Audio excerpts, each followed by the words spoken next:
பிரசங்கி 5:6 வாசிங்க. அங்க என்ன சொல்லப்பட்டிருக்கு? உன் சரீரத்தை பாவத்துக்கு ஒப்பு கொடுக்காதே, வாய் பேசும்போது பாவத்துக்கு ஒப்பு கொடுக்கிறான். வாசிங்க. உன் மாம்சத்தை பாவத்துக்குள்ளாக்க உன் வாய்க்கு இடங்கூடாதே. எப்படி ஏன் ஆண்டவர் தீர்ப்பிடாதே தீர்ப்பிடாதே குற்றப்படுத்தாதே குற்றப்படுத்தான்னு சொல்ல காரணம் என்ன? உன் வாய் சரியில்லையா? நீ 1க்கு 9 சொல்லுவியா? நீ குற்றப்படுத்தி பேசுவியா? இல்ல ரெட்ட அர்த்தத்தோடு பேசுவியா? இல்ல புறங்கூறி பேசுவியா? எப்படி பேசினாலும் நீனு என்னதான் செய்யற? உன் சரீரத்தை பாவத்துக்கு ஒப்பு கொடுக்கிறான். மறுபடியும் வாசிங்க. உன் மாம்சத்தை பாவத்துக்குள்ளாக உன் வாய்க்கு இடங்கூடாதே, அது புத்தி பிசகினால் செய்தது என்று தூதனுக்கு முன் சொல்லாதே. தேவன் உன் வார்த்தைகளினாலே கோபம் கொண்டு உன் கைகளின் கிரியை அழிப்பானேன். பாருங்க, அழிப்பார். நம்ம என்ன செய்யறோம்? அந்த பாவம் நான் செய்யல. ஆண்டத்துல முட்டாள, அந்த பாவம் செய்யாட்ட வரைக்கும் உன் வாயின் வார்த்தை உன் சரீரத்தை நீ பாவத்துக்குள்ள ஆக்குறான். என்ன வருது? அடுத்த ரிசல்ட் என்ன வருது? தேவ கோபம் வருது, அழிக்கிறார் என்றுதான் ஒரு காரியத்தை சொல்லப்பட்டு. எத்தனை விசுவாசிகள் இல்ல சபைக்கு வரக்கூடியதான இல்ல பொதுவாட்ட இந்த கிறிஸ்தவங்களுக்கும் இருக்கக்கூடிய குணம் தான் அடுத்தவங்களை தூக்கி வச்சு நிறுத்து தீர்த்து கட்டுறது. ஆனா ஆண்டவர் சொல்றாரு, உனக்கு எந்த விதமான ரைட்ஸும் கிடையாது, உனக்கு எந்த விதமான அனுபவம் கிடையாது. மத்தேயு எழுதின சுவிசேஷம் 12:34 வசனம் வாசிங்க. இருதயத்தின் நிறைவே வாய் பேசும் சொல்லப்பட்டு. விரியன் பாம்பு குட்டிகளே, நீங்கள் பொல்லாதவர்களாயிருக்க நலமானவைகளை எப்படி பேசுவீர்கள்? என்ன சொல்றாரு? 2 வார்த்தை தானே நம்ம நினைக்கிறோம். நம்ம என்ன நினைக்கிறோம்? 2 வார்த்தை தானே. ஆனா ஆண்டவர் சொல்றாரு, நீ யாரு? அப்படி குத்தி பேசக்கூடிய, அப்படி தீர்ப்பிட்டு பேசக்கூடிய, அடுத்தவங்க நிசாரமா பேசக்கூடிய நீ யாரு கொத்து இருக்கா? விஷம் உடையதான மனுஷன் மனுஷி. மறுபடியும் வாசிங்க. விரியன் பாம்பு குட்டிகளே, விரியன் பாம்பு குட்டிகளை விஷம் கூடுன. நீங்கள் பொல்லாதவர்களாயிருக்க நலமானவைகளை எப்படி பேசுவீர்கள்? இருதயத்தின் நிறைவினால் வாய் பேசும். அப்போ உங்களுக்கு குத்தி பேசக்கூடிய குணம் இருக்கா? எங்க போனாலும் தன்னை நீதிமான் ஆக்கிட்டு தன்னை ரொம்ப தூக்கி காட்டிக்கிட்டு அடுத்தவங்களை குத்தி பேசுற குணம் இருக்கா? நீங்க யாரு? விஷம் நிறைந்த ஜந்துக்கள், மனுஷன் கிடையாது. விஷம் நிறைந்த மிருகங்கள். அது என்ன மிருகமா? பாம்பு. அப்ப நீங்க புரிஞ்சுக்கிடணும், அந்த வாய்க்கு ஒரு அடக்கம் இருக்கணும். ஏன்னா தேவ பக்தி உள்ள மனுஷனுக்கு நாவு அடக்கம் முக்கியம் என்று சொல்லப்பட்டிருக்கு. நம்ம நினைக்கிறோம் நாக்கு தானே பேசுச்சு. நீ பிரசங்கின புஸ்தகம் தெளிவா சொல்லுது, நீ வாயை திறந்து அதிகமா தேவையில்ல காரியங்க பேசுவேன்னா உன் சரீரத்தையே நீ பாவத்துக்கு ஒப்பு கொடுக்கானு. உங்களுக்கு புரிய முடியுதா? உங்க வாயினால எவ்வளவு பெரிய பாவத்தை சம்பாதியம் பண்றீங்க. அடுத்த வேதம் என்ன சொல்லுது? விரியன் பாம்பு குட்டி, விஷம் நிறைந்த ஒரு ஜந்து. உங்க இருதயத்துல அந்த விஷம் இருக்கிறதுனால தான் பொல்லாதவங்களா இருக்கிறீங்க. வெளியே வர்றது என்ன? குத்தி பேசுடைய குணம். அப்ப நீங்க நினைக்க கூடாது. எப்படி எடுத்துக்காட்டு பிறகு சொல்லுவேன், எலிபாஸ் பேசுனது என்ன, சோப்பார் பேசுனது என்னன்னு. அவங்க எப்படி சொல்றாங்க? ஏதோ ஆண்டவரே நெருக்கி ஏவி சொன்னது போல. அதே போல இப்ப அநேகர் என்ன செய்றாங்க? தனக்கு சிந்தனையை நம்புறாங்க, தனக்குள்ள ஒரு ஏவக்கூடியதான எண்ணங்களை நம்புறாங்க, அடுத்தவங்களை தீர்த்து கட்டுறாங்க. வெளிப்படுத்தின விசேஷம் 12:9-10 வசனங்களை வாசிங்க. அங்க என்ன சொல்லப்பட்டிருக்கு? இந்த குணம் யாருக்கு குணமா? சாத்தான குணம். வாசிங்க. உலக மனத்தை மோசம் போக்குகிற பிசாசு எனும் சாத்தான் என்னும் சொல்லப்பட்ட பழைய பாம்பாகிய பெரிய வலு சர்ப்பம் தள்ளப்பட்டது. அது பூமியிலே விழ தள்ளப்பட்டது. அதனோட கூட அதை சேர்ந்த தூதரும் தள்ளப்பட்டார்கள். அப்பொழுது வானத்திலே ஒரு பெரிய சத்தம் உண்டாகி, இப்பொழுது ரட்சிப்பும் வல்லமை நமது தேவனுடைய ராஜ்யமும் அவருடைய கிறிஸ்துவின் அதிகாரம் உண்டாயிருக்கிறது. இரவும் பகலும் நம்முடைய தேவனுக்கு முன்பாக நம்முடைய சகோதரர் மேல் குற்றம் சுமத்தும் பொருட்டு அவர்கள் மேல் குற்றம் சாட்டுகிறவன் தாழே தள்ளப்பட்டு போனான். இங்க என்ன சொல்லப்பட்டிருக்கு? 9ஆம் வசனத்துல பிசாச குறித்து சொல்லப்பட்டிருக்கு. அடுத்த 10ஆவது வசனத்துல அங்க என்ன சொல்லப்பட்டு அவனுடைய குணம் என்ன? 2 காரியம். அப்ப நீங்க யாருக்கு வேலை செய்யிட்டு இருக்கிறீங்க? சாத்தானுக்கு வேலை செய்யிட்டு இருக்கிறீங்க. சாத்தானுக்கு என்ன வேலையா? இரவும் பகலும் குற்றம் சுமத்தக்கூடிய வேலை. அவனுக்கு பேரு என்ன? 10ஆம் வசனம் மறுபடியும் வாசிங்க. அப்பொழுது வானத்திலே ஒரு பெரிய சத்தம் உண்டாகி, இப்பொழுது ரட்சிப்பும் வல்லமையும் நமது தேவனுடைய ராஜ்யமும் அவருடைய கிறிஸ்துவின் அதிகாரமும் உண்டாயிருக்கிறது. இரவும் பகலும் நம்முடைய தேவனுக்கு முன்பாக நம்முடைய சகோதரர் மேல் குற்றம் சுமத்தும் பொருட்டு அவர்கள் மேல் குற்றம் சாட்டுகிறவன் தாழே தள்ளப்பட்டு போனான். என்ன சொல்லப்பட்டிருக்கு? குற்றம் சுமத்துகிறவன்.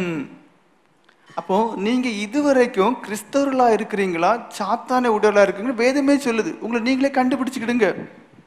எதுக்கு எடுத்தாலும் குற்றம் சொல்லுவோம், எதுக்கு எடுத்தாலும் குறை சொல்லுவோம், எதுக்கு எடுத்தாலும் குத்தி பேசுவோம்.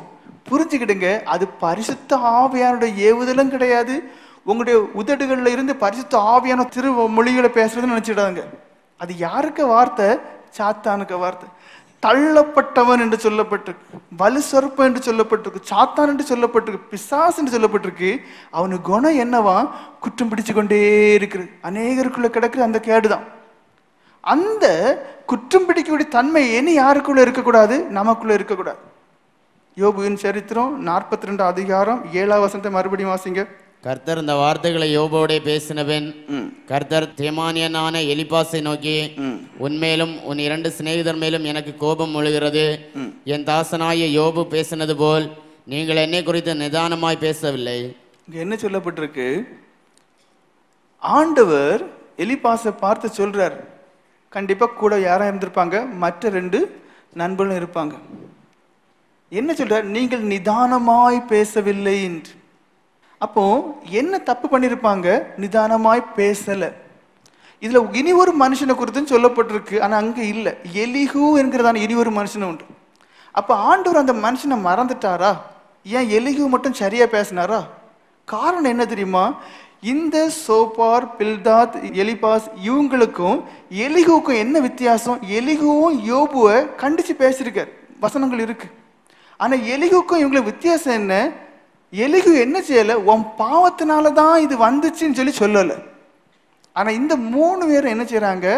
யோபுவை தூக்கி நிறுத்தி உன் பாவத்தினால்தான் இதெல்லாம் வந்துச்சுன்னு சொல்லி தீர்ப்பிட்டாங்க. அதனாலதான் ஆண்டவருக்கு என்ன? அவர்கள் மீது கோபம் வருது. யோபுவின் சரித்திரம் 20 அதிகாரம் 1-3 வரைக்குள்ள வசனங்களை வாசிங்க. அப்பொழுது நாகமாத்தியனான சோப்பார் பிரதியுத்தரமாக, இதற்காக மறு உத்தரவு கொடுக்க என் சிந்தனைகள் என்னை ஏவுகிறபடியால் நான் தீவிரித்து சொல்கிறேன். நிந்தித்தேன் என்று நான் கடிந்து கொள்ளப்பட்டதை கேட்டேன், ஆனாலும் உணர்வினால் என் ஆவி பிரதியுத்தரம் சொல்ல என்னை ஏவுகிறது. இங்க என்ன சொல்லப்பட்டிருக்கு? என் ஆவி பிரதியுத்தரம் சொல்ல என்னை ஏவுகிறது. எப்படி? இதற்காக மறு உத்தரவு கொடுக்க என் சிந்தனைகள் என்னை ஏவுகிறது. அந்த யோபின் சரித்திரம் வாசிக்கும் போது ஒருமைப்பட்டு நினைச்சிருவாங்க, அப்ப ஆண்டவர் தான் இவங்களை நெருக்கி ஏவி, ஆண்டவர் தான் இவங்களை தூண்டி என்ன செய்யறாங்க, இவங்க பேசுறாங்க. ஆண்டவரே தூண்டி ஏவி நெருக்கி பேசும்போது கடைசியில தேவ கோபம் வராது, அது ஆசீர்வாதமா இருக்கும். இங்க சோப்பார் என்ன சொல்றாரு? யோபுக்கு முன்னாடி இருந்துட்டு ஒரு மனுஷன் நொந்து வெந்து இருக்கான், எல்லாவற்றையும் இழந்துட்டான், அவனால இருக்கவே முடியல, ஒரு ஓட்டை எடுத்து சொரிஞ்சு இருக்குது. அந்த மனுஷனுக்கு முன்னாடி என்ன சொல்றாரு? ஏதோ தான் ஆண்டவராலே அனுப்பப்பட்ட மனுஷன் போலையும், அவருடைய வார்த்தைகளை சுமக்கக்கூடிய ஒரு மனுஷன் போலையும், என் வாயிலிருந்து வரக்கூடியதான வார்த்தை யாருடைய வார்த்தையா? ஆண்டுடைய வார்த்தையை போலும் அங்க சொல்றார். என் சிந்தனைகள் என்னை நெருக்கி ஏவுகிறது. என்ன சொல்லப்பட்டிருக்கு? என் ஆவி பிரதியுத்தரம் சொல்ல என்னை ஏவுகிறது. அநேகர் பண்ணக்கூடிய தப்பு இந்த ஒண்ணுதான். ஒருவேளை உங்களுக்கு கொஞ்சம் ரட்சிப்பின் அனுபவம் இருக்கும், 2 அந்நிய பாஷை நீங்க பேசக்கூடியவங்களா இருக்கலாம்.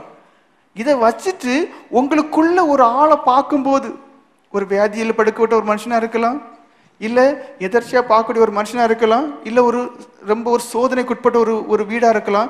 அந்த வீட்டுக்கு போகும்போது சரி, உங்க சிந்தனை என்ன செய்யும்? உங்களை நெருக்கி ஏவும். சொல்லு என்ன சொல்லு, இது உன் பாவத்தினாலதான், பாவத்தை இனி எல்லாம் விட்டுரு, அப்படி இப்படின்னு சொல்லி சொல்லதுக்கு என்ன சொல்லும்? உங்க ஆவி உங்களை நெருக்கும், உங்க சிந்தனை உங்களை நெருக்கும். நிறைச்சுக்கிடாதுங்க, இது ஏதோ ஆண்டவர் இந்த வெளிப்படுத்தல். பாருங்க, யோபின் சரித்திரம் முதலிருந்தே வாசிக்கும் போது நம்மளே சில நேரங்களில் தப்பா புரிஞ்சுக்கிடுவோம். ஒருவேளை முதல்ல அவங்க சொல்லும் போது பார்த்தா ஆண்டவரே ஏவி அவங்க ஏதோ சொல்றாங்கன்னு தோணும். ஆனா கடைசியில் எல்லாமே வெளியரங்கமாகுது, அது எதுவுமே ஆண்டவர் ஏவி இல்லை. நம்மள அநேகர் வஞ்சிக்கப்பட்டு போறோம். சாத்தான் எப்போ உள்ள வாரான்னு தெரியாது. அதாவது பேதுரு அப்போஸ்தலன் ஆண்டவரை பார்த்து சொல்றாரு, நான் யாருன்னு ஆண்டவர் கேட்கும்போது, இயேசு கிறிஸ்து கேட்கும்போது அவங்க எல்லாரும் பலதும் சொன்னாங்க, மெஸ்ஸியானையும் தீர்க்கதரிசியும் சொன்னாங்க. ஆனா இவர் என்ன சொன்னார்? நீர் தான் தேவனுடைய குமாரன். அப்படின்னு அர்த்தம் என்ன? நீர் தான் தேவன். அந்த வெளிப்படுத்தல சொல்றாரு. சொல்லும் போது ஆண்டவர் ஒரு காரியத்தை சொல்றாரு. என்ன சொல்றாரு தெரியுமா? இது மாம்சமும் இரத்தமும் வெளிப்படுத்தின காரியம் இல்லை, ஆண்டவரே உனக்கு வெளிப்படுத்தினது. ஆனா அதுக்கு பிறகு நீங்க பாருங்க, ஒரு காரியத்தை சொல்றாரு, ஆண்டவரே இது உமக்கு நேரிடக்கூடாதுன்னு. அப்பாலே போச்சு ஆத்தானேன்னு சொல்லிட்டார். அது என்னையா? அப்படிப்பட்ட பேதுருவை டக்குனு கொஞ்ச நேரத்துல அப்பாலே போச்சு ஆத்தானேன்னு சொல்றார். காரணம் என்ன? எப்ப அவன் உள்ள வாரான்னு தெரியாது, தேவ சித்தத்துக்கு மாறான காரியத்தை உள்ள போட்டுரும். நம்மகிட்ட என்ன தெரியுமா என்ன இருக்கு? ஒருக்க ரட்சிக்கப்பட்டுட்டேன், உள்ள இருக்கிறதெல்லாம் பரிசுத்தம் தான். ஒருக்க அபிஷேகம் பெற்றுட்டேன், உள்ள இருக்க எல்லாம் பரிசுத்தம். கவனமா இருக்கணும். கிறிஸ்தவ ஜீவியம் கருகலான ஒரு ஜீவியம். ரொம்ப கரெக்டா ஆண்டவருக்கு பயந்து ஜெபம் பண்ணி போன மட்டும் தப்பி போக முடியும். இல்லைன்னா என்ன ஆயிரும்? சோப்பாரை போல. சோப்பாருக்கு எப்படி தான் சரியினியும் தன்னுடைய வார்த்தைகள் சரிங்கிறத நிரூபிக்கிறதுக்காண்டி அவன் என்ன சொல்றான்? என்னுடைய சிந்தனை என்னை நெருக்கி ஏவுது, என்னுடைய ஆவி எனக்குள்ள பிரதித்திரம் சொல்ல என்னை ஏவுது, அதனால சொல்றேன். என்ன சொல்றாரா? 4 வசனம் முதல் வாசிங்க. துன்மார்க்கனின் கம்பீரம் குறுகினது என்பதையும் மாயக்காரனின் சந்தோஷம் ஒரு நிமிஷம் மாத்திரம் நிற்கும் என்பதையும். அதுக்கு அர்த்தம் என்ன? ஓ மனுஷா, நீ துன்மார்க்கன், நீ யாரு? மாயக்காரன். அதாவது இதுவரைக்கும் நல்ல செல்வ செழிப்பா இருக்கும்போது எல்லாரும் என்ன நினைச்சாங்க? நீர் யாரு? உண்மையிலேயே பயங்கர ஒரு பக்திமானும் பயங்கர ஒரு பரிசுத்தவான் நினைச்சாங்க. ஆனா உண்மை என்ன தெரியுமா? நீ மாயக்காரன். எல்லாத்துக்கும் முன்னாடி நீ கொஞ்சம் வருஷம் நல்லா என்ன செய்யிட்டா? ஒன்னிய பயங்கர பக்திமான் மாதிரி பலிப்பீடெல்லாம் கட்டி டெய்லி பலியெல்லாம் செலுத்துறதுனால பக்திமான் மாதிரி காட்டிட்டா.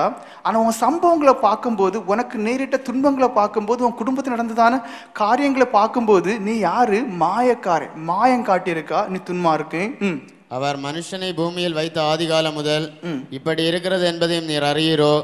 அவனுடைய மேன்மை வானபரியந்தம் உயர்ந்தாலும் அவனுடைய தலை மேகங்கள் மட்டும் எட்டினாலும் அவன் தன் மலத்தை போல என்றென்றைக்கு மழிந்து போவான். அவனை கண்டவர்கள் அவன் எங்கே என்பார்கள்.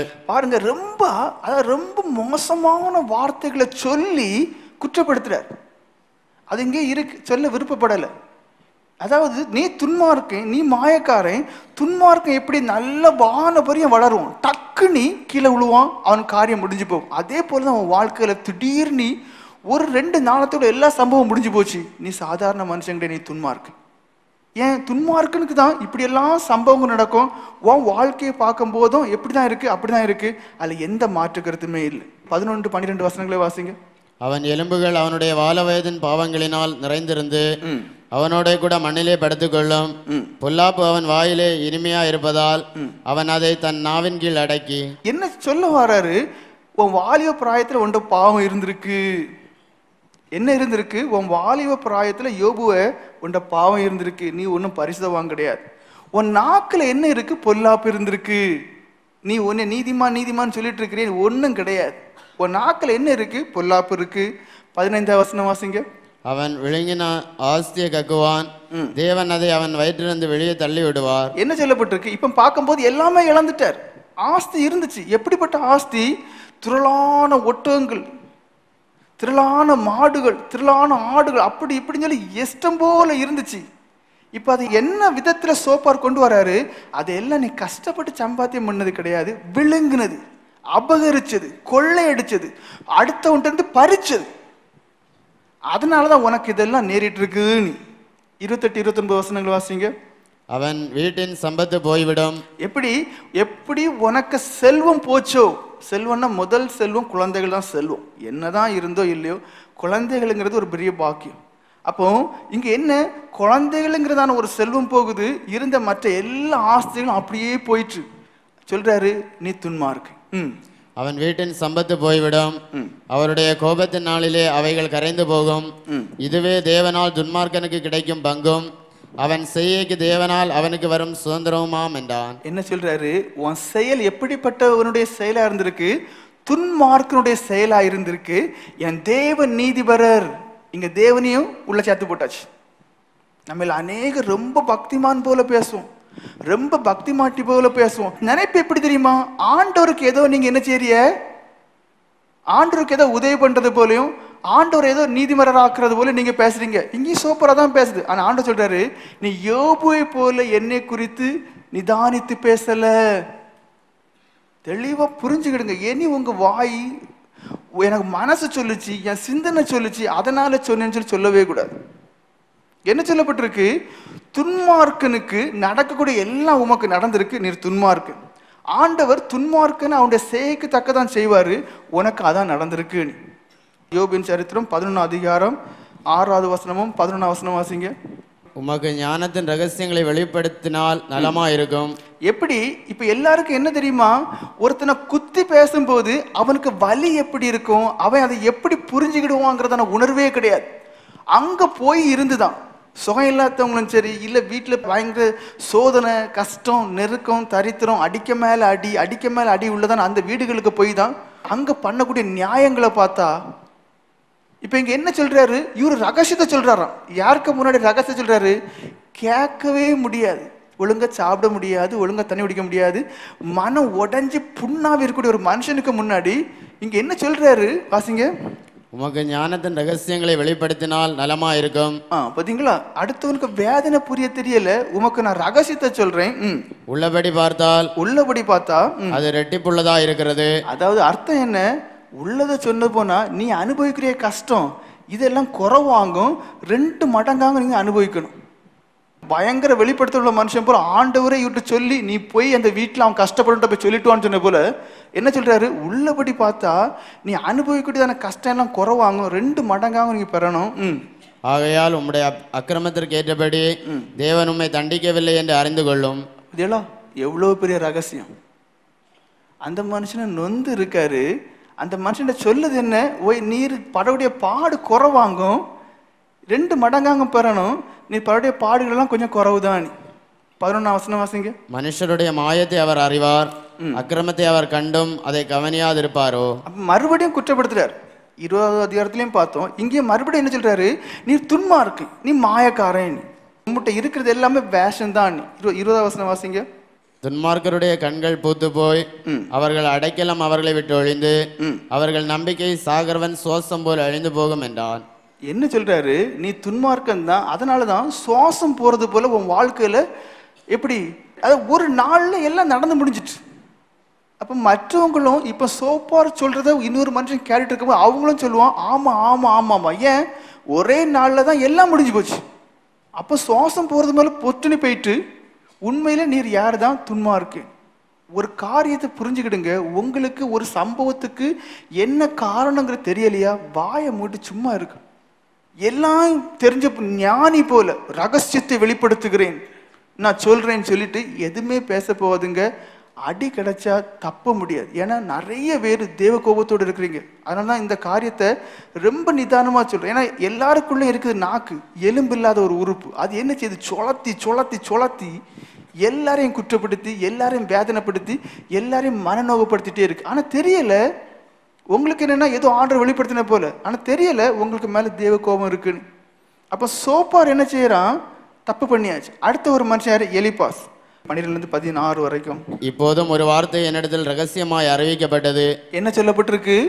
அநேகருக்கு அப்படி பயங்கர வெளிப்படுத்தல், பயங்கர சொப்பனம், பயங்கர தரிசனம், அப்படி கண்டேன் இப்படி கண்டேன். நீ உண்மையை சொல்ல, அதெல்லாம் எங்கேயாவது எழுதி வச்சிருந்தீங்க ரகசியம், கிழிச்சு எரிச்சிருங்க தேவ சன்னிதானத்திலிருந்து எல்லாருக்கும் முன்னாடின்னு சொல்லு.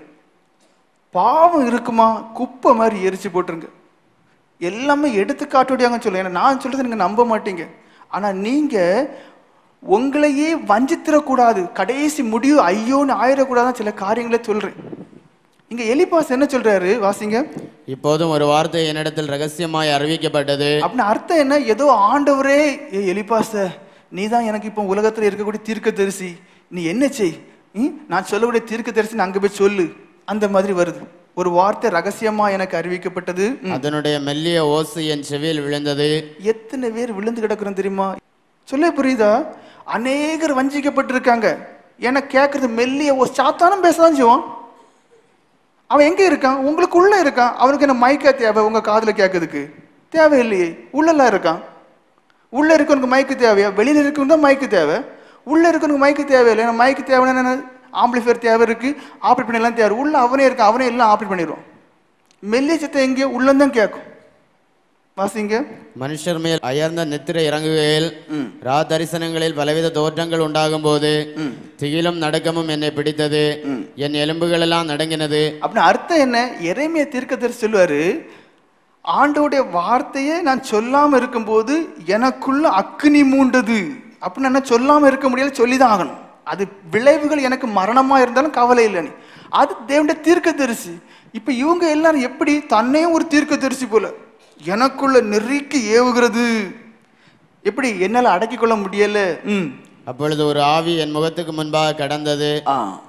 மனசிலாக்கிக்கிடுங்க, நீங்க எல்லாரையும் நம்பத்தக்கவா சொல்லிடலாம். நான் சொப்பனம் கண்டேன், தரிசனம் கண்டேன், ஒரு ஆவி எனக்குள்ள போகும், சில காரியங்களை பண்ணுச்சு, பதியா நான் கண்டது போல நடந்துச்சு. உண்மைதான். கடைசி காலத்துல அநேக கள்ள கிறிஸ்துகள் எழும்புவார்கள் வேதம் சொல்லுது. அநேகர் என் நாமத்துல எழும்பி அற்புதங்களை செய்வாங்கன்னு சொல்லுது. ஆனா ஒரு காரியம் மட்டும்தான் தேவை. உனக்குள்ள பாவம் இருக்கா? புரிஞ்சு போச்சு. இந்த சொப்பனம் தரிசனம் எல்லாத்தையும் தூரம் கொண்டு போடுங்க. அதை நம்பவே செய்யாதுங்க. அநேக அனுபவம் இல்லாத விசுவாசிகளுக்குள்ள சொப்பனம் இருக்கு, தரிசனம் இருக்கு, ஏவுதல் இருக்கு, அசிரிய வார்த்தையை கேட்கறது இருக்கு. தங்களை எப்படி திரும்ப நினைச்சிட்டு இருக்கிறீங்க? உங்களை நீங்க நினைச்சிட்டு இருக்கிறதெல்லாம் ஒண்ணுதான், அனுபவம் இருக்கு. ஆனா தேவ சன்னிதானத்தை சொல்றேன், இல்லை.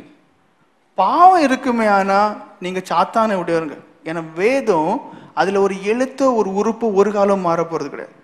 உங்க வாயிலிருந்து பொய் வருதா, நீங்க பாவி. அப்ப நீங்க என்ன செய்யக்கூடாது? இவங்களுக்கு இடம் கொடுக்க கூடாது. இங்கே எலிப்பாசுக்கு என்ன அதிகமான ஒரு உறுதி வந்து போச்சு. என்ன உறுதி? அவன் சொல்ல போகக்கூடிய எல்லா காரியமும் தேவனாலே ஏவப்பட்டு அவன் சொல்றான். நம்மளும் வஞ்சிக்கப்பட்டு போறான். அதான் என்ன, யோபு நம்பணும் இந்த ஆளுக்கு வார்த்தைய. அதுக்கான முன்னாடி இன்ட்ரோடக்ஷன் கொடுக்காங்க. முன்னாடி அழகா ஜோடித்து, இது என் சொந்த வார்த்தைகள் கிடையாது, ஆவியினாலே ஏவப்பட்டு சொல்றேன், இது எனக்குள்ளே அனல் மூழ்கிறது, அசிரிய வார்த்தையை கேட்டேன். கேட்கும்போது நல்ல அழகா இருக்கு. ஆனா முடிவு என்ன? தேவ கோபம் அவங்க தலைக்கு மேல இருக்கு. வாசிங்க. அப்பொழுது ஒரு ஆவி என் முகத்துக்கு முன்பாக கடந்தது, என் உடலின் முடி சிலிர்த்தது, அது ஒரு உரு போல என் கண்களுக்கு முன் நின்றது, ஆனாலும் அதன் ரூபம் என்னதென்று விளங்கவில்லை, அமைதல் உண்டாயிற்று. அப்பொழுது நான் கேட்ட சத்தமாவது. பாருங்க, அழகா நீங்க ஜோடிக்கலாம். வேதம் தெரியாத முட்டாள அழகா ஏமாத்திடலாம். ஆண்டவர் தான் என்கிட்ட சொன்னார், டே இதை நம்பிரு, சொப்பனத்துல சொன்னாரு, தரிசனத்துல சொன்னாரு, எல்லாம் சரிதான். ஆனா வேதம் அறிஞ்சுதான் மனுஷனுக்கு தெரியும், நீ என் காதுல பூச்சுத்தாத விட்டுரு. ஏன்னா அநேகருக்குள்ள இருக்க கேட்டுதான். நீங்க எலிப்பாச போல சோப்பார போல 100க்கு 100 நம்புறீங்க உங்க வழி நடத்துதல. எதை நம்புறீங்க? உங்களுடைய வழி நடத்தல நம்புறீங்க. நான் சொல்றேன், தேவ சன்னிதானத்திலிருந்து உங்க வழி நடத்தல நம்பாதுங்க. உங்களுக்குள்ள சின்ன பாவம் இருக்குமே, ஆனால் நான் பாவின்னு சொல்லி தாழ்மையோடு ஏத்துக்கிடுங்க. பரிசுத்தமாதலுக்கு அழுது புலம்புங்க. இல்ல இவைகளுக்கு இன்னும் இடம் கொடுத்து இவைகள்ல இன்னும் வளரும்னு சொல்லி பிரயாசப்படுவீர்களே, ஆனா சாத்தா உங்களுக்குள்ள கூடாரம் போட்டு அவன் இப்பிரபஞ்சத்தின் அதிபதின்னு இருக்கான். அதுல அவனுக்கு தெரியும் நாளைக்கு என்ன நடக்க போகுதுங்கிறது. கொஞ்சம் கொஞ்சம் காரியங்களை அவன் காட்டுவான். அதுல பாதி உண்மையா இருக்கும், பாதி பொய்யா இருக்கும். அதை வச்சுதான் உலகத்துல அநேக ஆட்கள் இருக்கிறாங்க, நிறைய பேர்ல ஆட்கள் இருக்காங்க. அவங்கள நாடி தேடி இப்பவும் ஜனங்கள் போயிட்டே இருக்கு. காரணம் என்ன? அவங்க சொல்றதுல 3/4 பங்கு நடக்கும், 1/4 பங்கு நடக்காது. அப்போ அது ஒரு பெரிய வெளிப்படுத்தல் போலதான் நீங்க செயல்படுறீங்க. ஆனா வேதம் சொல்லுது, பாவம் இல்லாமல் இருக்கணும், பரிசுத்தமாக இருக்கும். அவருடைய வருகையில அவரோட கூட நினைச்சுன்னா நம்ம எடுத்துக்கொள்ளப்பட வேண்டும். அதான் முக்கியம். யோபுவின் சரித்திரம் 4 அதிகாரம் 4 வசனம் முதல் வாசியுங்கள். விழுகிறவனை உம்முடைய வார்த்தைகளால் நிற்க பண்ணி தள்ளாடுகிற முழங்கால்களை பலப்படுத்தினீர். இப்பொழுதோ துன்பம் உமக்கு நேரிட்டபடியினால் ஆயாசப்படுகிறீர். எப்படி நீர் நிறைய பேரை ஆட்டி தேட்டி நீர் நிறைய பேருக்கு புத்தியெல்லாம் சொன்னீர், எல்லாம் சரிதான். ஆனா இப்போ உமக்கு வந்த உடனே என்ன ஆயிற்று? நீர் ஆவேசப்படுகிறீர். அது உம்மை தொட்டதினால் கலங்குகிறீர். உம்முடைய தேவபக்தி உம்முடைய உறுதியாயும் உம்முடைய வழிகளின் உத்தமம் உம்முடைய நம்பிக்கையாயும் இருக்க வேண்டியதல்லவோ? எப்படி இந்த சூழ்நிலையில நீர் எப்படி இருந்திருக்கணும்? ரொம்ப தேவபக்தி உள்ளவங்களா இருந்திருக்கணும். ஆனா உங்கள்கிட்ட அதுக்கேற்ற அனுபவம் இல்லை. அப்போ தேவபக்தி உண்மையான தேவபக்தி இல்லை. குற்றம் இல்லாமல் அழிந்தவன் உண்டோ? என்ன சொல்றாங்க?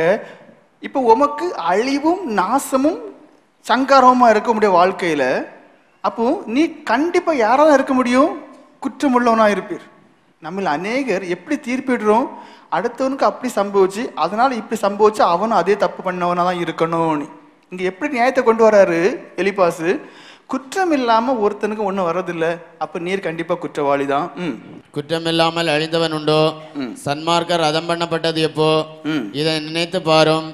நான் கண்டிருக்கிறபடி அநியாயத்தை உழுது தீவனையை விதைத்தவர்கள் அதையே அறுக்கிறார்கள். அப்ப என்ன சொல்றா தெரியுமா? நீர் இதுவரைக்கும் நீதிமான் நீதிமான் சொன்னீரு, ஆனா உண்மையில யாரு நீர் கிடையாது, நீர் நீதிமான் கிடையாது.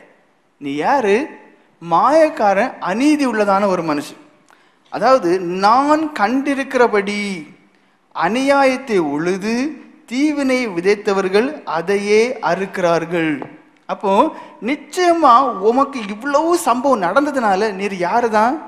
நீதிமான் கிடையாது, உத்தமன் கிடையாது, சன்மார்க்கன் கிடையாது, தேவனுக்கு பயப்படுறவன் கிடையாது, நீர் துன்மார்க்கு. நீர் அநீதி நிறைந்ததான ஒரு மனுஷன். 22 அதிகாரம் 5வது வசனம் முதல் வாசிங்கள். இதுவும் எலிப்பாஸ்தலோடைய காரியம் தான். வாசிங்கள். உம்முடைய பொல்லாப்பு பெரிதும் உம்முடைய அக்கிரமங்கள் முடிவில்லாதவைகளுமா இருக்கிறது அல்லவோ. என்ன சொல்றாரு? முதல்ல எப்படியெல்லாம் அவங்க காட்டினாங்க, ரொம்ப ஆண்டவர் ஏவுனது போல. இப்ப என்ன சொல்றாரு? எப்படி சோப்பார் சொல்லுச்சு, எப்படி சொல்லிச்சு, கிடைச்சிருக்க தண்டனை கொஞ்சம் வாங்கும், 2 மடங்கு கிடைக்க வேண்டியது நீ. இங்க எலிப்பாஸ் என்ன சொல்லுது? உம்முடைய பொல்லாப்பு பெரிது. ஏன்? தண்டனை அதிகமா இருந்ததுனால நீர் அப்போ ரகசிய பாவியா இருந்திருக்கிறீரு, மகா பெரிய கொடிதான தப்புகளை பண்ணியிருந்திருக்கிறீரு, இந்த பொல்லாப்பு பெரிது. உம்முடைய பொல்லாப்பு பெரிதும் உம்முடைய அக்கிரமங்கள் முடிவில்லாதவைகளுமா இருக்கிறது அல்லவோ. பாருங்க, உத்தமமான ஒரு மனுஷன் சோதிக்கப்படுகிறான், தண்டிக்கப்படுறான். ஏன்னா வேதம் சொல்லுது, நீங்கள் கிறிஸ்தவர்களாக இருப்பீர்களே. ஆனால் எப்படி பொன்னானது புடமிடப்படுகிறதோ, அக்னியில புடமிடப்படுகிறதோ, அதே போல கிறிஸ்தவங்களுக்கு உபத்திரம் உண்டு, சோதனை உண்டு. அதை பார்த்துட்டு மற்ற முட்டாளுக்கு, நான் முட்டாள் தான் சொல்லுவேன், அறிவிலிகள், மதி இல்லாதவங்க என்ன செய்யறாங்க? ஐயோ, அவன் தப்பு பண்ணதுனால அனுபவிக்கிறான்னு சொல்றோம். அதை அப்படியே விட்டுருங்க. வேதம் சொல்லுது, உபத்திரவத்தின் குகையிலே உன்னை தெரிந்து கொண்டேன் சொல்லப்பட்டிருக்கு. சோதனை மனுஷனுக்கு இருக்கலாம், ஆனா அதுல தெரிந்து கொள்வார். தெரிந்து கொண்ட பிறகு சொல்லுவார், என் உத்தமனேம்பர். நமக்கு அந்த சோதனையின் காலத்துல பார்த்துட்டு என்ன சொல்லுவோம்? டே, இவன் பயங்கர குற்றவாளியாங்க, அதான் அடிக்க மேல அடிவனு கிடைச்சிட்டே இருக்கு. ஏன் இந்த உபதேசங்களை கேட்கக்கூடிய யாருக்குள்ள இந்த எண்ணமே வரக்கூடாது. அதான் வேதத்துல உள்ள வசனங்களை தெளிவா எடுத்து உங்களுக்கு சொல்றது. ஏன்னா நாளைக்கும் பழைய மனுஷனா இருக்கக்கூடாது, தேவகோபத்தோட இருக்கக்கூடாதுன்னு தான். பொன் எப்படி புடமிடப்படுகிறதோ, அக்னியில புடமிடப்படுகிறதோ, அதே போல கிறிஸ்தவ வாழ்க்கையில கிறிஸ்துவை ஏற்றுக்கொண்ட போது உங்களுடைய விசுவாசம் சோதிக்கப்படும் சொல்லப்பட்டிருக்கு. உங்களுக்கு உபத்திரவம் உண்டுன்னு சொல்லப்பட்டிருக்கு. பாடுகளின் வழியாகவே நீங்க ஆண்டவரை பின் செல்ல வேண்டும் சொல்லப்பட்டிருக்கு. இப்போ அந்த பாடு வந்த உடனே, அந்த உபத்திரம் வந்த உடனே நம்ம வெளியில நின்று பார்த்துட்டு என்ன சொல்றோம்? அவன் ஆளு சரியில்லை, இந்த பொம்பளை ஆளு சரியில்லை, அதனால இதெல்லாம் காரணம். வாசிங்க. முகாந்திரம் இல்லாமல் உம்முடைய சகோதரர் கையில் அடகு வாங்கி ஏழைகளின் வஸ்திரங்களை பறித்து கொண்டீர். இப்ப அடுத்து என்ன வருது? எலிப்பாசு யோபு இப்படி எல்லாம் பண்ணுனதை தன் கண்ணார பார்த்துச்சா? பார்க்கவே இல்லை. எங்கேயோ உள்ள ஒரு மனுஷன். ஆனா இப்ப என்ன? தான் பார்த்தது போலே சொல்றாரு. எப்படி பணம் கொடுத்தா அதுக்கு ஈடாட்டு ஏதாவது வாங்குவாங்கல்ல, அப்படியெல்லாம் நீர் வாங்கின மனுஷன், அடகு வாங்கின ஒரு மனுஷன். அடுத்தது என்ன? ஏழைகள் ஏதாவது உங்கள்கிட்ட வாங்கியிருக்கோம், திருப்பி தர முடியாட்டா அதுக்கு ஈடாட்டு என்ன? வஸ்திரங்கள் எல்லாம் பறிச்சுக்கிட்டு. திரும்ப வாசிங்க அந்த வசனங்களை. உம்முடைய பொல்லாப்பு பெரியதும் உம்முடைய அக்கிரமங்கள் முடிவில்லாதவைகளுமா இருக்கிறது அல்லவோ. முகாந்திரம் இல்லாமல் உம்முடைய சகோதரர் கையில் அடகு வாங்கி ஏழைகளின் வஸ்திரங்களை பறித்து கொண்டீர். விடாய்த்தவனுக்கு தாகத்துக்கு தண்ணீர் கொடாமலும் பசித்தவனுக்கு போஜனம் கொடாமலும் போனீர். பலவானுக்கு தேசத்தில் இடம் உண்டாயிற்று. பேசி பேசி பேசி வெளிப்படுத்தல் இப்ப அதிகமாயிற்று. பேசி பேசி அசிரிய வார்த்தை இப்ப அதிகமாயிட்டு. அதான் சொன்னேன், முதல்லயே உங்களை கண்டுபிடிங்க. அசிரிய வார்த்தை கேக்குதா, சொப்பனம் வருதா, தரிசனம் வருதா, உடனே ஜீவியத்தை பாருங்க, எனக்குள்ள பாவம் இருக்கான்னு. பாவம் இருக்குதுன்னா அது எதுக்குன்னு செவி கொடுக்காதுங்க, யார்ட்டையும் சொல்லவும் செய்யாதுங்க. அழுங்க. எதுக்கு? எனக்கு இந்த சொப்பனமே வேண்டாம், தரிசனமே வேண்டாம், இந்த அசிரிய வார்த்தை வேண்டாம். இப்போ வெளிப்படுத்தல் வந்து வந்து வந்து என்னது? கண்டது போலே சொல்லிட்டார். உன்ட தண்ணி கேட்டவன் தண்ணி கொடுக்கல, நீ உன்ட ஆகாரம் கேட்க வந்து நீ ஆகாரம் கொடுக்கல. நீ இதான் வெளிப்படுத்தல். அந்த அர்த்தத்துல கொண்டு விடும், சாபத்தை கொண்டு விடும், தேவ கோபத்தை வந்து விடும். வாசிங்க தொடர்ந்து. பலவானுக்கே தேசத்தில் இடம் உண்டாயிற்று, கனவான் அதில் குடியேறினான். விதவைகளை வெறுமையாய் அனுப்பிவிட்டீர். தாய் தகப்பன் இல்லாதவர்களின் புயங்கள் முறிக்கப்பட்டது. ஆகையால் கண்ணிகள் உம்மை சூழ்ந்திருக்கிறது. எப்படி விதவைகள் எல்லாம் நிறுன வெறுமை அனுப்பிட்டீர்? நீ பார்த்தாங்களா? கூட வந்து பாவப்பட்டவங்க வரும்போது ஒண்ணுமே கொடுக்காம இருக்கதையும் பிடுங்கி விட்டாருன்னு இல்லை. ஆனா கண்டது போல சாத்தான குணமே தான். கொஞ்சம் இடம் கொடுத்துறீங்க, பிசாசுக்கு இடம் கூடாதுன்னு சொல்லப்பட்டு கொஞ்சம் இடம் கொடுத்துருவான். அவன் என்ன கடைசி உங்களை முழுதும் ஆட்கொண்டு கண்டது போலவே பேசுவான். ஆகையால் கண்ணிகள் உம்மை சூழ்ந்திருக்கிறது. இப்படியெல்லாம் நீர் கொடுமை அடுத்தவங்களுக்கு செய்ததுனாலதான் உமக்கு அடிக்க மேல அடி, தப்ப முடியாத அளவு கண்ணிக்குள்ள மாட்டிருக்கிறீங்க. அசுப்பிலே உமக்கு வந்த பயங்கரம் உம்மை கலங்க பண்ணுகிறது. நீர் பார்க்க கூடாதபடிக்கு இருள் வந்தது, ஜலப்பிரவாகம் உம்மை மூடுகிறது. போதும் பாருங்க, இப்ப இருள் தான் உம்முடைய வாழ்க்கை, பரிதாபமான ஒரு வாழ்க்கை. இதுக்கு எல்லாம் காரணம் நீர் என்னென்ன தப்பு பண்ணினீர். யோபின் சரித்திரம் 8வது அதிகாரம் 4வது வசனம் வாசிங்க. உம்முடைய பிள்ளைகள் அவருக்கு விரோதமாய் பாவம் செய்திருந்தாலும் அவருடைய பாதகத்தின் ஆக்கினைக்கு அவர்களை அவர் ஒப்பு கொடுத்திருந்தாலும். இங்க ஆளு அடுத்த பில்தாத். இது யாரு? மேல நீங்க பாத்தீங்கன்னா பில்தாத்னு எழுதியிருக்கோம். 3வது மனுஷன். பில்தாத்துக்கு ஞானம், அவருக்கு வெளிப்படுத்தல எப்படி, உன் பிள்ளை எல்லாம் செத்துச்சுல, அது காரணம் என்ன தெரியுமா, உங்க பிள்ளை சரியில்லை, உன் பிள்ளைங்கள்ட்ட தப்பு உண்டு, பிள்ளைங்கள்ட்ட என்ன நிறைய தப்புகள் இருக்கு. நீ 13ஆம் வசனம் வாசிங்க. தேவனை மறக்கல, எல்லாருடைய வழிகளும் அப்படியே இருக்கும். அடுத்து பெரிய பழிய போட்டாச்சு. எப்படி, நீ டெய்லி காலையில பலி செலுத்துறான்லாம் சொல்றிய, அதெல்லாம் போய் உன் வாழ்க்கை எப்படி தெரியுமா இருக்கு, தேவனை மறந்த ஒரு வாழ்க்கை. நீ தேவனை மறந்துட்டா ஆண்டவர் உன்னை மறந்துட்டார், அதான் அதுக்கு அர்த்தம்.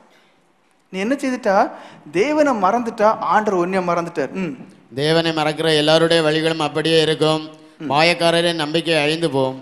அப்ப எல்லாருமே 3 பேருமே யோபு திட்டுது எப்படி, நீ மாயக்காரன், நீ பயங்கர வேஷம் உள்ளவன், நீ வெளிப்படையாதான் ரொம்ப பக்திமான் மாதிரி காட்டினா உள்ள ஒன்றும் கிடையாது. 20ஆம் வசனம் வாசிங்க. இதோ தேவன் உத்தமனை வெறுக்கிறதும் இல்லை. போதும். அப்படின்னு அர்த்தம் என்னதுல, உங்களை வெறுத்துட்டாரு, உங்கள்கிட்ட எந்த உத்தவமே கிடையாது. அப்ப 3 நபர்களை குறித்து இங்க சொல்லப்பட்டிருக்கு. யோபு 42:7 என்ன சொல்லப்பட்டிருக்கு, நீங்கள் யோபுவை போல நிதானித்து பேசவில்லைன்னு சொல்லப்பட்டிருக்கு. அதனால உங்க மேல என் கோபம் பற்றி எரியுதுன்னு சொல்லப்பட்டிருக்கு.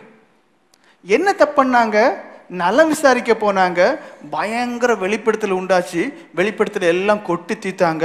அவங்களுக்கு எப்படி, ஆண்டவர் கடிந்து கொள்றதுக்கு முன்னாடி வரைக்கும் என்ன தெரியுமா எண்ணம், நல்ல அனுபவசாலிகள், எல்லா வெளிப்படுத்தலும் சரி, எல்லா ஆவி சொன்னதான காரியங்களும் சரி, எல்லா ஆசிரிய வார்த்தைகளும் சரி, எல்லாமே சரி, கடைசி அதிகாரத்துல தான் இருக்கு பேசினது எல்லாமே என்னவா, பொய்யும் தேவனால் ஏவப்படாததும் தேவன் உணர்த்தி சொன்னதான காரியங்களும் இல்லைன்னு. அங்க என்ன சொல்லப்பட்டிருக்கு, உங்கள் மீது என்னுடைய கோபம் வந்துச்சு. அடுத்தது ஒரு காரியம் கூட சொல்ல விரும்புறேன். அங்க என்ன சொல்லப்பட்டிருக்கு, என் தாசனாகிய யோபு பேசினது போல. ஆனா நான் அந்த வசனங்களை வாசிக்கும் போது தெரியுது, யோபு அப்படி நிதானமா பேசல. ஆனா ஆண்டவர் சொல்றாரு, என் தாசனாகிய யோபு நிதானமா பேசல. நீங்க எடுத்துக்காட்டு பாருங்க, 16ஆம் அதிகாரம் 17ஆம் வசனம் வாசிங்க. என் கைகளிலே கொடுமை இல்லாதிருக்கையிலும். இங்க யோபு என்ன சொல்றாரு ஆண்டவர்கிட்ட, அதாவது என் கையில எந்த கொடுமையும் கிடையாது, நான் எந்த தப்புமே பண்ணல, அப்படி இல்லாதிருந்தும் என் ஜெபம் சுத்தமா இருக்கையிலும் அப்படி ஆயிற்று. அதாவது பாவம் செய்யற மனுஷனுடைய ஜெபம் அசுத்தமா இருக்கும். அப்ப நான் சுத்தமா இருக்கிறேன், என் ஜெபம் எல்லாம் நல்லா இருந்த பிறகும் எனக்கு எப்படி ஆயிட்டான். 12ஆவது வசனத்திலிருந்து 16ஆம் வசனம் வரைக்கும் வாசிங்க. அதே அதிகாரமாய் வாழ்ந்திருந்தேன், அவர் என்னை நறுக்கி. என்ன சொல்லப்பட்டிருக்கு, இங்க ஆண்டவரையே குற்றப்படுத்துறாரு. எப்படி, அவர் என்னை நறுக்கின என்ன ஒரு வெட்டுறது, அவர் என்னை நறுக்கி என் பிடரியை பிடித்து என்னை நொறுக்கி. எப்படி, கழுத்தை பிடிச்சு நொறுக்கி என்னை தமக்கு லெக்காக நிறுத்தினார். அவருடைய வில்லாளர் என்னை சூழ்ந்து கொண்டார்கள், என் ஈரலை தப்ப விடாமல் பிளந்தார், என் பிச்சை தரையில் ஊற்றிவிட்டார், நொறுக்குதலின் மேல் நொறுக்குதலை என் மேல் வரப்பண்ணினார். எப்படி, ஆண்டவர் நீதிபரர் இல்ல, அவர் அநீதி உள்ளவர். ஆனா நான் எப்படி சுத்தமா தான் இருக்கேன், என் ஜெபத்துல சுத்தம் இருக்கு என்று எந்த குற்றமும் இல்லை. அப்படி இல்லாதிருந்து ஆண்டவர் என்ன செய்றாரு, என்ன நொறுக்கிறார், நொறுக்கிறதுக்கு மேல நொறுக்கிறார், என் ஈரலை பிடிஞ்சு பிசங்கி விடுறார், அதில் இருக்கக்கூடியதான இந்த பித்தம் கீழே விழுது, ஊற்றி விட்டார். அடுத்து என்ன, நொறுக்குது மேல நொறுக்குதல் எனக்கு வர பண்றாரு. பராக்கிரமசாலியை போல என் மேல் பாய்ந்தார், நான் ரெட்டு சேலையை தைத்து என் தோளின் மேல் போர்த்து கொண்டேன், என் மகிமையை புழுதியிலே போட்டு விட்டேன், அழுகிறதுனால் என் முகம் அழுக்கடைந்தது, மரண இருள் என் கண்ணிமைகளின் மேல் உண்டாயிருக்கிறது. பாருங்க, அப்போ ஆண்டவர் என்னை முகாந்திரம் இல்லாம கஷ்டப்படுத்துறாரு. 9ஆம் அதிகாரம் 17, 18 வசனங்கள் வாசிங்க. அங்க சொல்றாரு, முகாந்திரம் இல்லாமல் என்ன கஷ்டப்படுத்துறாரு. நீ வாசிங்க. அவர் புசலினால் என்னை முறைக்கிறார், முகாந்திரம் இல்லாமல் அநேக காயங்களை எனக்கு உண்டாக்குகிறார். எப்படி, ஆண்டவர் என்ன சொல்றாரு, ஆண்டவரே நீர் என்ன செய்யுது, முகாந்திரம் இல்லாம என்னை காயப்படுத்துகிறீர், ஒரு தப்புமே நான் பண்ணல, ஆனா என்ன நீர் காயப்படுத்திட்டீரு. நான் மூச்சு விட எனக்கு இடம் கொடாமல், இப்படி மூச்சு விடுறதுக்கு வரைக்கும் எனக்கு இடம் கொடுக்கல, கசப்பினால் என்னை நிரப்புகிறார், கசப்பு நாள் வரைக்கும் என்ன நிரப்புகிறார். அப்பவும் கூட ஆண்டவர் என்ன தெரியுமா சொல்றாரு, என் தாசன் பேசினது போல நிதானித்து நீங்க பேசல. ஒரே ஒரு காரியம் தான் எனக்கு தெளிவா புரிஞ்சிச்சு, ஒரு மனுஷன் வேதனையில் இருக்கும்போது, அவன் நெருக்கத்தில் இருக்கும்போது, அவன் துன்பத்தில் இருக்கும்போது, ஒருவேளை அவன் பேசக்கூடியதான பேச்ச அது தப்பா இருந்தா கூட ஆண்டவர் அவன் வேதனையில் தானே பேசினா என்று சொல்லி அதை பொருட்டாக எடுக்காமல் மன்னிக்க கூடிய தேவனா இருக்கிறார். அல்லேலூயா, அல்லேலூயா. அந்த தேவனுடைய இருதயத்தை பாருங்க. வேதத்துல யோபு நம்ம குற்றம் பிடிக்கலாம், நிறைய வசனங்கள் இருக்கு. ஆனா ஆண்டவர் என்ன சொல்றாரு, என் தாசனாகிய யோபுவை போல நீங்கள் நிதானமாக பேசலன்னு. நம்ம என்ன செய்யறோம், ஒரு வீட்டுக்கு போறோம், அந்த ஆள் அந்த வேதனையில ஏதாவது காரியம் சொல்லிட்டா அதை கேட்டு அந்த விசுவாசி இப்படியாங்கன்னு சொன்னான், படுக்கையில கிடந்தும் புத்தி இல்லாதவன் இப்படியெல்லாம் பேசுறான்னு சொல்லி அதை நம்ம எடுத்து வெளியில கொண்டு வந்து என்ன செய்யறோம், ஊர் ஃபுல்லா கொட்டடிக்கும், ஊதி பெருசாக்குறோம். ஆனா புரிஞ்சுக்கிடுங்க, அடி கிடைச்சா தப்பிக்கிட மாட்டீங்க. அந்த மனுஷன் வேதனையினால பலியினால அந்த கஷ்டம் சகிக்க முடியாம சில வார்த்தைகளை சொல்லியிருக்கலாம். ஆனா சொன்னதுனால ஆண்டவர் அதை பெருசா எடுக்க மாட்டார். வேதம் தான் வெளிச்சம். உங்க நியாயத்தை கொண்டு குப்பையில கொண்டு போடுங்க. சரிங்க, தப்பு பண்றீங்க, விசாரிக்க போயிட்டு அந்த மனுஷனுக்கு அக்கறை போல பேசி அந்த மனுஷன் இருக்கிற கஷ்டங்கள் எல்லாம் கேட்டு வாங்கிட்டு வெளியில போய் நாத்துறோம். என்ன சொல்றோம், அந்த ஆள் அப்படி சொன்னார், அந்த பொம்பளை இப்படி சொல்லிச்சு நீ. ஆனா ஆண்டவர் சொல்லிட்டாரு, அவன் கஷ்டத்துல பேசினதுனால அதை நான் பெருசா எடுக்க மாட்டேன்னு. யோபின் சரித்திரம் 7ஆம் அதிகாரம் 11ஆம் வசனம் வாசிங்க. ஆகையால் நான் என் வாயை அடக்காமல் என் ஆவியின் வேதனையினால் பேசி என் ஆத்துமத்தின் கசப்பினால் அங்கலாய்ப்பேன். என்ன சொல்லப்பட்டிருக்கு, யோபுவே சொல்லிட்டார், நான் பேசுனதெல்லாம் உண்மைதான், ஆனா எப்படி பேசணும் தெரியுமா, என்னால சகிக்க முடியலையா, என்னால தாங்க முடியல, என் கஷ்டத்தினால நான் பேசிட்டேன். 10ஆம் அதிகாரம் 1ஆம் வசனம் வாசிங்க. என் ஆத்துமா ஜீவனை அரோசிக்கிறது, என் வாழ்க்கையே நான் வெறுக்கிறேன். ஏன்னா அவ்வளோ அடிக்க மேல அடி, கடைசி என் சரீரமும் நிம்மதியா இல்லை, அதுலயும் அவ்வளோ கஷ்டம், என் வாழ்க்கையே நான் வெறுக்கிறேன். நான் என் துயரத்துக்கு எனக்குள்ள இடம் கொடுத்து என் மன சஞ்சலத்தினாலே பேசுவேன். அவர் என்ன சொல்லிட்டாரு, என் மன சஞ்சலத்தினால பேசிட்டேன். அப்ப ஒரு காரியத்தை புரிஞ்சிடுங்க, யாருக்காவது துன்பம், வீடுகளில் அடிக்க மேல அடி, சோதனைக்கு மேல சோதனை, அங்க ஒரு 1/2 கிலோ ஆப்பிள கொண்டு போயிட்டு குத்தி நீ பேசுனீங்க, தொலைஞ்சு போய். அவங்க ஒருவேளை வெப்ராளத்துல பேசலாம். ஆண்டவர் சொல்லிட்டாரு, நான் அதை பெருசா எடுக்க மாட்டேன். ஆனா சுகமா இருந்து நீ அங்க போய் குத்தி பேசுறிய, உனக்கு ஆசீர்வாதம் கிடையாது, இருக்க ஆசீர்வாதம் போச்சு, தேவ கோபம் தான் வரும். யோபின் சரித்திரம் 40ஆம் அதிகாரம் 3லிருந்து 5 வரைக்கும் வசனங்களை வாசிங்க. அப்பொழுது யோபு கர்த்தருக்கு பிரதியுத்தரமாக, இதோ நான் நீசன், நான் உமக்கு என்ன மறு உத்தரவு சொல்லுவேன். என்ன சொல்லிட்டாரு, அதாவது பாருங்க, அந்த வெப்ராணத்துல தான் பேசிட்டாரு. ஆண்டவர் வெளிப்பட்டு டே நீ இப்படி எல்லாம் பேசினியான்னு சொல்லும் போது சாஸ்டாங்க விழுந்துட்டாரு. ஆளு சொல்லிட்டாரு, நான் பாவி ஆண்டவர். ஆனா பாவியா இல்ல, ஆண்டவரே சாட்சி கொடுத்துட்டாரு, அவன் சன்மார்க்கன், நீதிமான், தேவனுக்கு பயப்படுறேன். இங்க என்ன சொல்லிட்டாரு, டக்குன்னு சாஸ்டாங்க விழுந்துட்டாரு. மறுபடியும் வாசிங்க. அப்பொழுது யோபு கர்த்தருக்கு பிரதியுத்தரமாக, இதோ நான் நீசன், நான் உமக்கு என்ன மறு உத்தரவு சொல்லுவேன். நான் உமக்கு என்ன மறு உத்தரவு, நிறைய பேசிட்டேன் ஆண்டவர், இப்படி பண்ணிட்டு அப்படி பண்ணிட்டு அடிச்சு விட்டுட்டேன். ஆனா இப்ப நான் ஆண்டவர் கேள்வி கேட்கிறார், டே என்ன தப்பு கண்டுபிடிச்சா நீ. அப்ப ஆளு உடனே நினைச்சிட்டாரு, நான் பாவிதான் ஆண்டவரே, பேசினெல்லாம் தப்பு தான். என் கையினால் என் வாயை பொத்திக் கொள்ளுகிறேன். என்ன சொல்லிட்டாரு, என் கையினால் என் வாயை மூடிக்கிறேன். இந்த வாய் நிறைய பேசிட்டு, இந்த வாய் என்ன செய்யிட்டு நிறைய பேசிட்டு, இனி மூடிக்கிடுறேன், இனி மனுஷிட ஆண்டவரே. 42ஆம் அதிகாரம் 3ஆம் வசனம் வாசிங்க. அறிவில்லாமல் ஆலோசனையை மறைக்கிற இவன் யார்? ஆகையால் நான் எனக்கு தெரியாததையும் என் புத்திக்கு எட்டாததையும் நான் அறியாததையும் அலப்பினேன் என்கிறேன். என்ன சொல்லிட்டாரு, உண்மைதான் ஆண்டவரே, ஏதோ புத்திமான் போல சொல்லிட்டேன், ஆண்டவர் இப்படி பண்ணிட்டாரு அப்படி பண்ணிட்டாரு நீ. ஆனா இப்ப என்ன சொல்லிட்டாரு, ஆகையால் நான் எனக்கு தெரியாததை தெரிஞ்சது போல பேசிட்டேன். நம்மள அநேகரும் அப்படிதான், ஒண்ணுமே தெரியாது, தெரிஞ்ச போல அடிச்சு விட்டுருவோம். தெரியாததை தெரிஞ்ச போல நான் பேசிட்டேன், என் புத்திக்கே எட்டலை. உண்மைதான். எதுக்கு யோபு சோதிக்கப்பட்டார், யோபுக்கு தெரியுமா? தெரியாது. இந்த வேத வசனத்தை படிச்சு அதன் முடிவே தெரிஞ்சதுனாலதான் நமக்கு தெரியும் இதனால சோதிக்கப்படுறார். முதல்ல உள்ளதான காரியங்கள், சாத்தான் ஆண்டோட்டத்துல போன காரியங்கள் எல்லாம் நமக்கு தெரியாம இருந்தா நம்மளும் எலிபாஸ் போல, சோப்பார் போல, பில்தாத்து போல என்ன செய்யறோம், குற்றப்படுத்தாம பேசுவோம். எலிகவும் குற்றப்படுத்துச்சு, எலிகோ போல தான் பேசுவோம். நம்மள அநேகர் என்ன, புத்திக்கு எட்டாத காரியங்களை விட மாட்டோங்கிறோம், ஏதோ தெரிஞ்சது போல அடிச்சு விடுறோம். இங்க என்ன சொல்றாரு, புத்திக்கு எட்டாத நான் அறிஞ்சது போல பேசினேன், என்னை விட்டுனா ஆண்டவரே, என்னை மன்னிச்சுக்கிறேன். வேதம் தான் உங்களுக்கும் எனக்கும் சத்தியம், அது உங்களையும் குத்தம் என்னையும் குத்தம். ஆண்டவர் சொல்லிட்டாரு, இனி நீ என்ன செய்யாத, யாரையும் திருப்பிட்டுறாது. என்ன செய்யறாத, யாரையும் திருப்பிட்டுறாது. அறியாமையில செய்துட்டோம், விட்டுருங்க. ஆனா இனிமேல எந்த ஒரு சம்பவம் யாருக்கு நடந்தாலும், ஒரு கஷ்டம் நடந்தாலும், ஒரு வீட்டுக்கே அடிக்க மேல அடி கிடைத்தாலும் என்ன செய்யறாதுங்க, அது உன் பாவத்தினாலதான். நீ அந்த பாவம் செய்தா இந்த பாவம் செய்த லிஸ்ட் கொடுக்காதுங்க. இதோடு கூட சாத்தானுக்கு இடம் கொடுத்து அவனுடைய வெளிப்படுத்தல் இருந்த வரைக்கும் அதுக்கு இடம் கொடுத்துறாங்க. ஏன்னா வெளிப்படுத்தலை உடதான எலிபாஸ், வெளிப்படுத்தலை உடதான சோப்பார், அசிரிய வார்த்தையுடையதான எலிப்பாஸ், அசிரிய வார்த்தையுடையதான சோப்பார், தரிசனத்தை உடையதான எலிப்பாஸ். அப்ப இப்படி வெளிப்படுத்தல உள்ள எல்லாருக்கும் மேலே ஆண்டவர் என்ன சொல்றாரு? உங்கள் மீது என் கோபம் வந்துச்சு. 42 அதிகாரம் 7 வசனத்தை மறுபடியும் வாசிங்க. கர்த்தர் இந்த வார்த்தைகளை யோபோடே பேசினவேன். கர்த்தர் தேமானியனான எலிப்பாசை நோக்கி, உன்மேலும் உன் 2 சிநேகிதர் மேலும் எனக்கு கோபம் ஒழுகிறது. பாருங்க, அப்ப நம்முடைய வாழ்க்கையில எத்தனை பேர் தேவ கோபத்தோடு இருக்கும். ஏன்னா யோபு சொன்னது போல புத்தி கெட்டாத காரியமா இருக்கும், ஆனா அடிச்சு விட்டுருவோம். தெரிஞ்சது போல எதை சுமக்கிறோம் தெரியுமா? தேவ கோபத்தை சுமக்கிறோம். 10 வசனம் வாசிங்க. யோபு தன் சிநேகிதருக்காக வேண்டுதல் செய்த போது போதும். அப்ப என்ன சொல்லப்பட்டிருக்கு? யாரை குற்றப்படுத்தி பேசியிருந்தோ அந்த யோபு என்ன செய்ய வேண்டியதாயிற்று? இவங்களுக்காண்டி ஜெபம் பண்ண வேண்டியதாயிற்று. அங்க வேற ஒரு காரியமும் சொல்லப்பட்டு, எப்படி பலி செலுத்தணும்னு சொல்லப்பட்டிருக்கு. அப்போ அவங்க பலி செலுத்தோட எல்லா பொருளையும் கொண்டு வந்தாங்க, யோபுட்டையும் சொல்லாங்க.